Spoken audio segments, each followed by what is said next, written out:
Au début du film, on voit Finch qui est sorti faire son jogging. Il remarque tout à coup Violette pas très loin. L'écolière est sur un pont et regarde en bas, légèrement penchée. Le gars décide de s'approcher d'elle et de lui parler. Finch arrive à convaincre l'écolière de descendre du pont et de ne pas faire une erreur fatale. Un nouveau jour d'école commence. À l'école, Violette remarque le jeune homme, mais le regarde en silence. Finch ne commence pas non plus la conversation et passe son chemin. Le jeune homme se rend dans le bureau du directeur où il se fait réprimander. Finch a déjà manqué 2 semaines de cours et après son dernier absentéisme, il risque d'être renvoyé de l'école. Pendant le déjeuner, Violette discute avec son amie.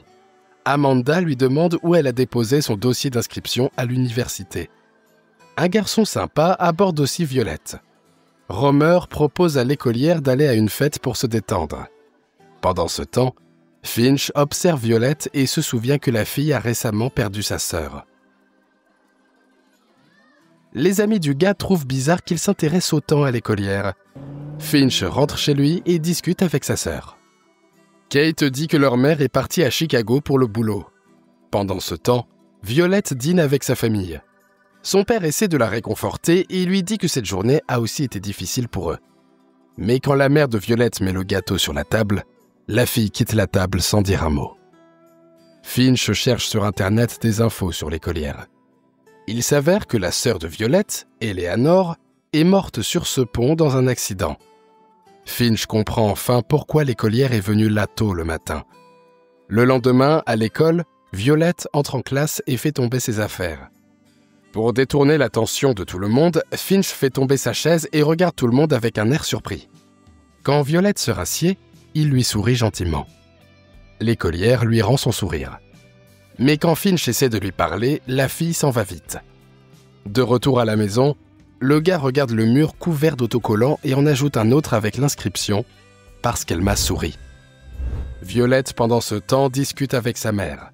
L'écolière raconte qu'ils ont un devoir de géographie à faire en binôme. La mère accepte d'aider Violette si elle arrête de se renfermer sur elle-même et va à la fête avec ses potes.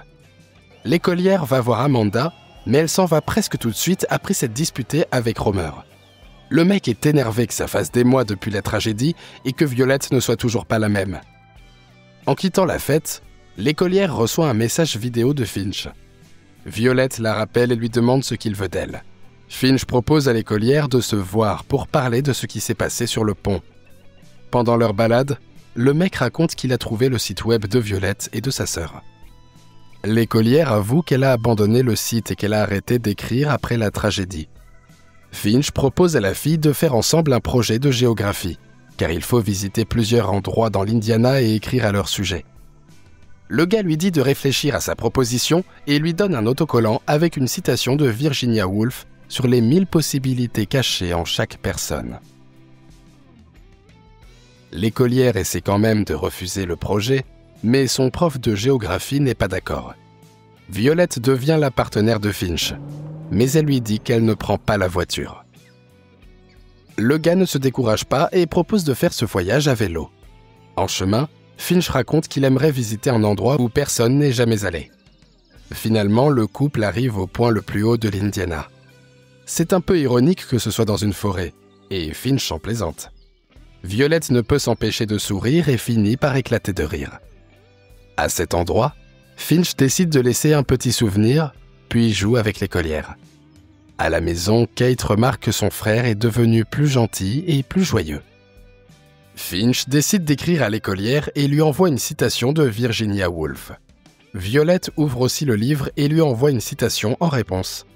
Finch décide de sortir l'écolière de chez elle et part se balader. Violette se confie au mec et lui parle un peu de sa sœur et de leur relation. Avant les cours, l'écolière discute avec Amanda. Son ami lui dit que Finch est dangereux, car l'année dernière, il a jeté une chaise sur Romer. Quand le gars s'approche de Violette et lui parle de leur prochaine sortie, la fille répond de manière assez guindée. Finch demande à l'écolière de se comporter comme d'habitude, et non comme en public. Romer se joint à la conversation, pensant qu'il est temps de laisser Violette tranquille. Il traite Finch de bizarre, ce qui le fait partir. Finch se plaint au directeur que parfois ce genre de remarques le blesse profondément même s'il sait qu'il ne devrait pas y prêter attention. Le lendemain matin, Violette aperçoit le gars sur sa pelouse. Finch se souvient que l'écolière a arrêté de prendre la voiture après la tragédie qui est arrivée à sa sœur. Cependant, Finch dit qu'il a trouvé un endroit incroyable et qu'on ne peut s'y rendre qu'en voiture. Malgré ses réticences au début, Violette finit par accepter de faire ce voyage. Finch lui promet de ne pas rouler trop vite et de respecter le code de la route. Sur la route, Violette raconte qu'elle et sa sœur roulaient aussi pas très vite. Mais la voiture a dérapé et Eleanor n'a pas pu freiner. Violette se souvient seulement du bruit de verre qui se brise et du choc. Après cela, la fille s'est réveillée à l'hôpital où on lui a dit que sa sœur n'avait pas survécu. En racontant ça, Violette pleure et Finch lui prend la main pour la réconforter et la soutenir. Finalement, le couple arrive à cet endroit très inhabituel. Finch et son ami font un tour sur une version miniature de montagne russe et s'amusent bien. Après ça, le voyage continue et Violette regarde le gars avec intérêt et un petit sourire. Finch regarde la fille avec beaucoup d'enthousiasme et fredonne une chanson qui passe à la radio. Le mec demande à Violette de regarder la carte où un endroit spécial est entouré en rouge, où ils iront un jour. Peu après, Finch arrête la voiture, sort et regarde Violette intensément. La fille va vers le mec, puis ils s'embrassent. Maintenant qu'ils sont ensemble, les écoliers continuent de visiter des endroits sympas dans l'Indiana, s'amusant et profitant du temps qu'ils passent ensemble. Violette fait la connaissance des potes de son mec et a l'impression d'être enfin heureuse après la tragédie qu'elle a vécue. Mais Finch commence à se comporter bizarrement. Il disparaît et ne répond pas aux messages, ce qui contrarie beaucoup Violette. Les potes de Finch disent à son ami de ne pas s'inquiéter car il lui arrive parfois de passer des périodes où il ne parle à personne. Peu après, le jeune homme réapparaît et offre à Violette un bouquet de fleurs en guise d'excuse. Avec la fille, Finch part au lac appelé Blue Hole. Là, les ados plongent puis décident de se réchauffer avec les rochers. Quand Violette lui demande d'où vient son étrange cicatrice, Finch, au lieu de répondre, plonge sous l'eau. Il met beaucoup de temps à refaire surface, ce qui rend l'écolière nerveuse. Quand le gars finit par sortir de l'eau, Violette se fâche. La fille pense que Finch cache quelque chose et lui demande de lui dire. Le gars avoue que son père lui faisait parfois des choses horribles. C'est lui qui a laissé cette cicatrice sur le ventre de Finch. Après le lac, le couple trouve un parking pour les trains et s'assoit dans un wagon.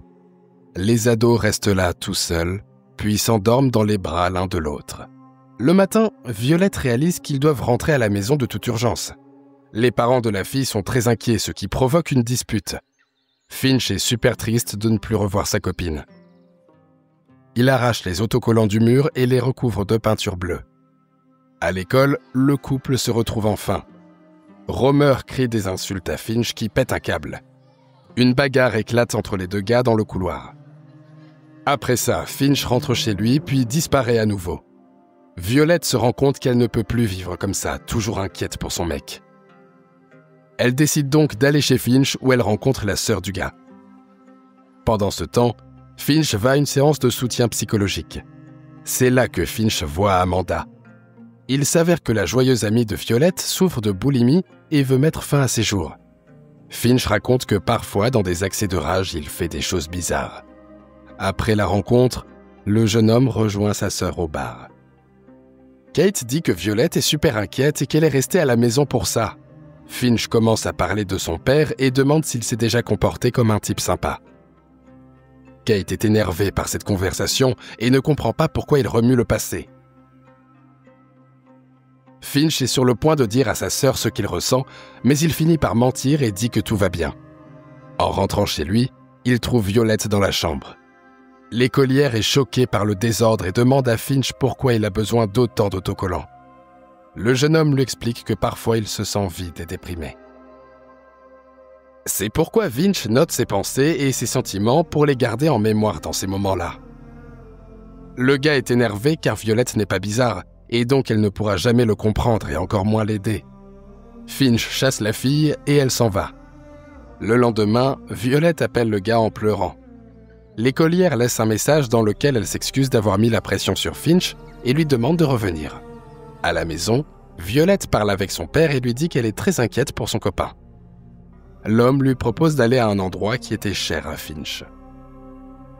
Violette se rend au lac et y trouve la voiture du gars, ainsi que ses affaires, qui sont sur la rive. En pleurant, la fille comprend que Finch s'est suicidé. Après les funérailles, Violette a beaucoup de mal à accepter cette perte.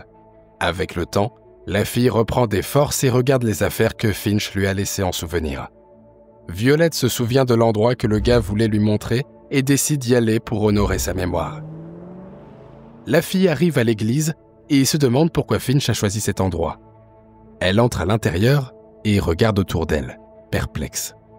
En se retournant, Violette voit une plaque indiquant que cette église a été construite en mémoire des personnes qui ont perdu la vie dans des accidents de voiture. La fille sourit, comprenant que Finch a spécialement choisi cet endroit pour l'aider à surmonter le chagrin causé par la mort de sa sœur. Dans le cahier de l'église, Violette voit l'inscription « J'étais là » et la signature de Finch. Peu après, devant la classe, la fille lit sa rédaction.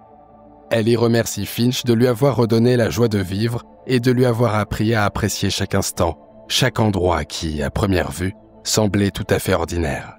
C'est là que le film se termine. Merci à tous d'avoir regardé cette vidéo jusqu'à la fin. N'oubliez pas de liker cette vidéo et dites-nous ce que vous en pensez dans les commentaires. À bientôt pour de nouvelles vidéos.